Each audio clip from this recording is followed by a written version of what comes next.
Asians are pretty smart. They know kung fu, and they like to eat weird food like dogs and cats. You know, there's this stereotype that Asian people, especially like Chinese people, are good at math, are good at school. So in my like little teenage angry head, I thought that the best way to do that was to intentionally fail all my classes.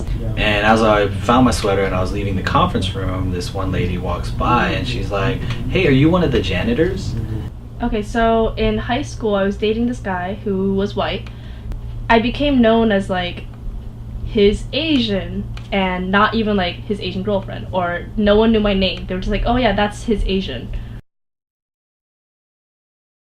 I mean, growing up in high school, basically, I mean, our outlet for anything that had to do Asian American was a lot of like, you know, performance poetry, spoken word was kind of just really the big thing that we were doing back in like the '97 era, and it was huge because it was like this birth of this angry Asian phenomenon, and it was really gaining like speed.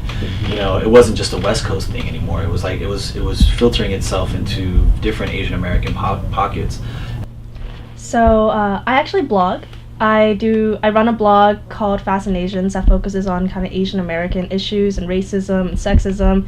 And honestly, like if anything ever happens to me, I post it online, and then I get like a flood of support that are like, "Oh man, like I totally relate to this." So I get my support from the online community, and then it just kind of ties into other blogs that I moderate too, where other people can share their stories. And then I think just storytelling and telling your own experiences, you get to see that you're not alone, and you get to see that there's a community around you that also supports you.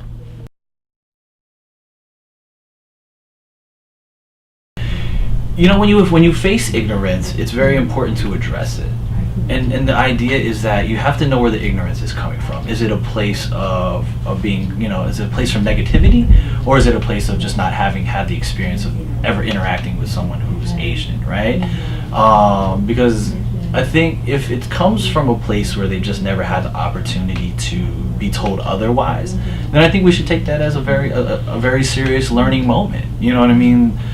If you attack that person who has that, you know, that real ignorance, then you automatically stigmatize them in a negative way. Whereas like if you come up with a very constructive kind of way of interacting in dialogue, then you build, right? And the idea is that you erase stereotypes and ignorance by building coalitions, community, relationships, and ties. You want to educate ignorance, and that's the way you have to solve this problem. Like, ignorance isn't going away, but you can greatly reduce it in society. They definitely reach out to other people, whoever you feel comfortable with, to share that story and get the support that you need.